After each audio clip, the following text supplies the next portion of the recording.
Welcome. We're so excited to be here with you for this unbelievable moment. We are launching Guidelines 3.0. It has been an incredible journey over the last 4 years, and we're going to get right to the leaders of this, our senior research scientist, Jenna Gravel, and our CAST collaborator, Nicole Tucker-Smith. But first, you're going to hear from a lot of the people who helped as a part of this process, and I want to pass it to our panel and have them introduce themselves. Oh, and I'm Lindsay Jones, the CEO of CAST. Welcome. Let's pass it right to Jennifer. Good morning. My name is Jennifer Levine. I am the Chief Academic Officer at CAST. Good morning. I'm Donald Walker, National CTE or Career Technical Education Trainer for CAST. Good morning. My name is Mary Margaret Hughes, and I'm the UDL Guidelines researcher. Good morning. My name is Loomis Codrington, and I'm a member of the Youth Advisory Board. Hello, everybody. I'm Luis Perez. I'm a Disability and Digital Inclusion Lead at CAST. My name is Andra Tisha Fitzgerald, CEO of Building Blocks of Brilliance, but on the Collaboration Council for the Guidelines. Wow, you can already see how much this effort was a collaborative process from the very beginning, very focused on ensuring that we were involving a lot of different viewpoints and bringing in the work. Also, just to feature one of the things we're the most proud of, the deep work we did on research led by Dr. Hughes.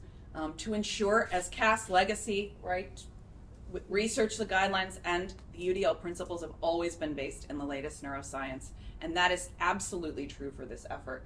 So want to make sure that we really celebrate this and that we get this to as many people as possible. We're releasing it in 6 different languages. We'll need your help with those, so stay tuned a little bit for that.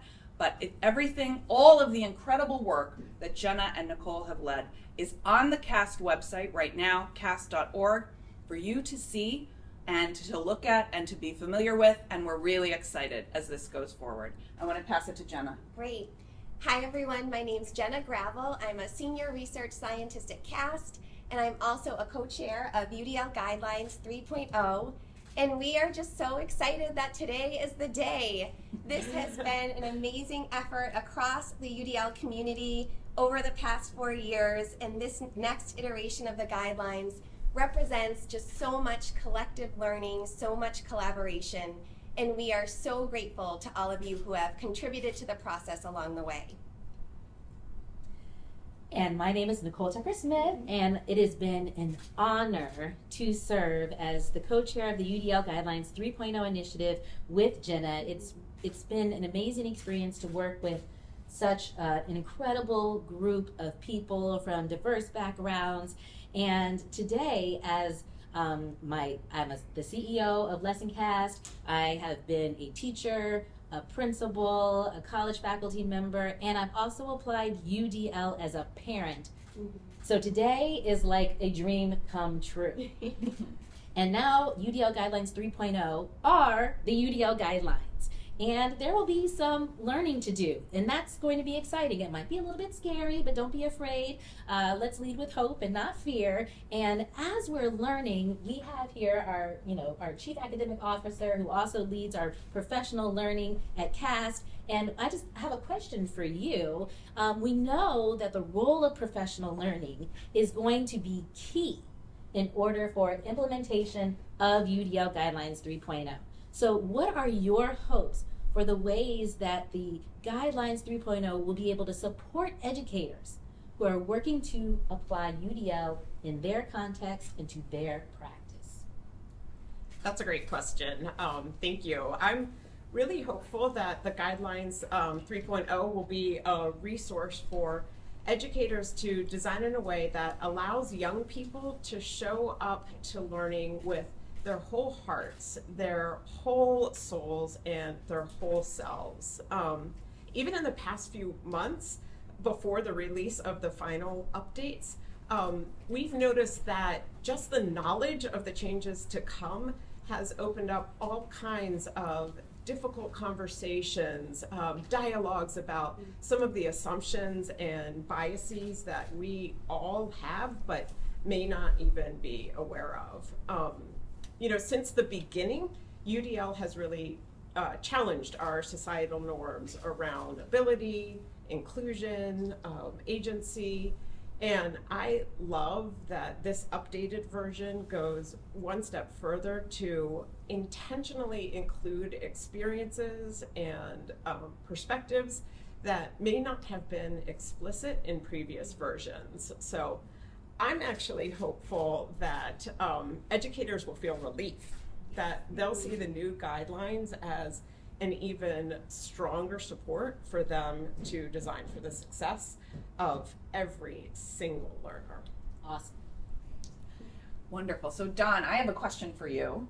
You're leading our work in CTE and post-secondary. The guidelines go far beyond primary and secondary education, even if they were sort of originally rooted in that area. And CAST work has expanded greatly in this to design every learning experience according to inclusive principles and UDL. Can you just talk a little bit about what you see as the future and the hope, your hope for the guidelines in those settings? Certainly, my hope is that people really realize and fully embrace the equity and the agency of parts, especially about our guidelines, our 3.0 now, just our guidelines, because agency and concepts of equity, they don't just stop at the 12th grade. They go well beyond that. They're in all kinds of career technical education programming on post-secondary levels. They're in community colleges. They're in workforce training and development. They're in onboarding processes for various jobs, especially for marginalized groups as well, and people really coming into a knowledge through these new guidelines or these revised guidelines, a greater appreciation for the lived experiences for the people whom are going to learn through that framework. So I'm really, really excited about the concept of equity and agency going well beyond the classroom and being embraced in just learning, period, but learning that also gives life, breath, and independence and hope to all of those persons who are stepping into what people like to think are the non-traditional pathways to success, but as a CTE person, it is just an additional pathway to success. And our next question is for Dr. Mary Margaret Hughes. Mary Margaret, it has just been amazing to collaborate with you on the research base. And given all of your contributions, all that you've done examining the previous research base for the guidelines and updating and expanding the new research base for 3.0, I'm curious, what inspires you in terms of new lines or different lines of research that might come out of Guidelines 3.0? Well, thank you, Jenna. It has truly been a pleasure to work on this incredible project and to work with you and work with the 3.0 team and CAST. As far as what inspires me about what might come out of 3.0, I'm excited about the potential to directly address barriers related to marginalized identities. The 3.0 guidelines research reflects amazing progress and its intentional inclusiveness of research that seeks to explicate those experiences of learners who've been previously left out of what it means to be an evidence-based practice. So I'm inspired by the gaining momentum here towards an intentional focus on these barriers and the learners who've been impacted by them. I'm most inspired by two potential lines of research in particular here. One is continuing to understand learners who experience barriers related to identity. And the second would be replication research that generalizes and extends the 2.2 learning theories and evidence-based practices to populations and settings that we're seeking to understand in that first line of research. Awesome, thank you. It's just such an exciting time for the research community. And our next question is for Loomis. We have just been so grateful to collaborate with an incredible group of young people through our Young Adult Advisory Board. And Loomis, as a member of that board and as a rising college sophomore, we're curious about what is the 3.0 update that you're most excited about? Well, I just wanted to say thank you to both Nicole and Jenna for this amazing opportunity. I'm very honored to even represent our Youth Advisory Board, but what I am really excited about is the focus on learner agency. I think it's really important to develop the relationship between student and instructor. So it's not fair to the student to be expected to know how to advocate for myself. What are all the tools and resources that are available to me? But it's also not fair to the instructor, right? They're not mind readers. They're not going to know what every student needs, but these guidelines really foster a wonderful relationship and even encourages communication between the student and the instructor. I'm also very excited about leaving barriers and biases outside of the classroom. While it's totally natural, it really holds us back from creating an accessible but also inclusive environment, which the guidelines will facilitate. Wonderful. Yeah, we're so excited to incorporate student voice. Thank you for joining us for this process. And I will just say from CAST, we have a commitment to, as an organization, to moving forward in a way to involve even more student voice. Mm-hmm. So we look forward to even more of your leadership and others. Shifting to Louise, accessibility, right? There is no UDL without accessibility. It is the foundation. And at CAST, it was the foundation of our work. And I wonder if you can talk, it comes out even more in our latest version. Can you just speak a little bit about that and your hopes for the future? Yeah, I'm really excited about the guidelines. Dr. David Rose once said at a conference that I attended that we want to do more than just provide access to boredom. And I think we could go even further. We need to provide access to belonging. And that's the direction that these guidelines really move us towards. When we think about accessibility, it's not just the what, right? So of course, we want to provide flexible formats that are compatible with accessible technology. Because many of those accessible technologies are available on the devices we already own and use. And they also have to be compatible with the assistive technologies that a lot of our learners who have disabilities depend on for access to the curriculum. But it's not just the what that's important, it's the who. And how do we provide an authentic representation of lived experience, an authentic representation of the tapestry of experience that people bring into the learning environment and the learning experience. And so I'm really excited for the guidelines and the opportunities that they provide for us to really challenge oppression, to really disrupt ableism, and to do that by giving people a voice. And as a person with a disability and a person of color, I feel seen and heard in these guidelines in ways that I haven't had that opportunity before. So I'm really excited. I'm really challenge you to really dig into the guidelines with a critical lens. And I think this moves us closer to true inclusion. Thank you so much for those beautiful words, Louise. Every time I talk to you, it just touches my heart. And that's really what this is about. It's about the brain and the heart. Mm-hmm. And Andrew Tisha, we have just been so grateful to collaborate with the Guidelines Collaborative, the Advisory Board over the past 4 years. And in addition, I consider you to be a true colleague, a friend, a sister in the work. And our question for you is just, in what ways do you think this expansion of the UDL guidelines might help to also expand and extend the application and reach of universal design for learning? Thank you, Nicole, and thank you for honoring my voice along the way. The journey with the guidelines is not without conflict. And so there were times where that fight, flight, freeze, fawn would kick in, but we stayed engaged. And so my vision for universal design for learning, particularly around that 3.0 guidelines, is that now that agency and access and identity are at the core, that means humanity is. And everywhere the humans gather, my vision for this is that UDL will be the standard.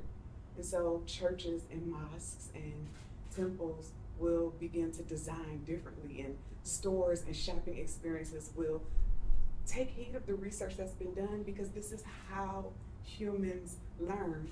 So it has to be the way that humans transmit information. In my book, Anti-Racism and Universal Design for Learning, I write a lot about honor and power. And much like Louise said, these guidelines seek to honor the humanity that shows up, those stories that have been told traditionally, historically, and those that have not. There is space for each one to make these their own. The beautiful thing about Guidelines 3.0 is that these are practices that we constantly interrogate.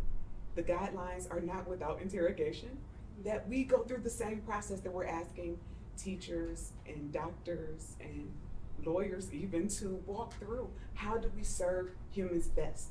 It is not a checklist. Checklists are, I heard someone say, that's chequity. but we're really pushing for equity. And so again, the guidelines give us guidance. They offer us a place to start, to dig into the research, but ultimately they are for service, serving who's in front of you until learning has no limits. And I would just add to that, when learning has no limits, then possibilities have no end. Yes, thank you so much. And you know, you mentioned there was a bit of, you know, it wasn't without controversy, it wasn't without struggle, but every single update is intentional. Yes. Every single update is researched. And so we encourage you as you explore UDL Guidelines 3.0 to really lean in and learn. Be more curious than certain. Explore together. UDL is a team sport. And we'll have lots of resources to support you on the way. Right, Jenna? That's right. Thank you. Yes, before we sign off, we just wanted to let you know about all of the resources that we have to support you with Guidelines 3.0. As Lindsay mentioned, the updated website is now live thanks to our incredible team at CAST. So exciting. It's the same URL, udlguidelines.cast.org. Then you can go to the website, you can download the graphic organizer. We have the graphic organizer available with and without numbers. We also have it available in 6 different languages. You can explore full descriptions for all of the guidelines, all of the considerations. We have updated research pages. We have an incredible FAQ section, and you can let us know if we're missing any questions that you might have. We've also created a comparison document that shows the comparison between version 2.2 and version 3.0. And finally, we've created a rationale document that describes all of the rationales for every update included in Guidelines 3.0 to really enhance the transparency of the process. So that's just the start of the resources we've developed. We definitely have more coming, so stay tuned for more. Yeah. We also have, I'll just add, we also have a free webinar series that we'll be offering throughout the year at CAST. This is to help you engage with these with the updates, use them, and continue to give us feedback about how those are working in your practice and your life. So I think one of the things we're really excited about also is how deeply this will impact all of our work at CAST. We're looking forward this fall to releasing, or this year, I should say, to releasing an updated version of Andra Tisha's book. Today, we're also releasing the 2nd edition of UDL Theory and Practice, the absolute statement of UDL in the field, and we have a new chapter and focus dedicated to accessibility, just to remind us how incredibly important that is as a part of this work. So there will be many, many more things and resources that we hope to provide to the field. We hope to provide and lift up some of the resources that you share with us. I can't thank the leaders of this effort, Jenna and Nicole, enough. It has been 4 long years. It will keep going, but we are transitioning to a new phase. So I couldn't be more proud of where we are. Thank you so much to everybody here. And go to our webpage and check them out. All right, yay!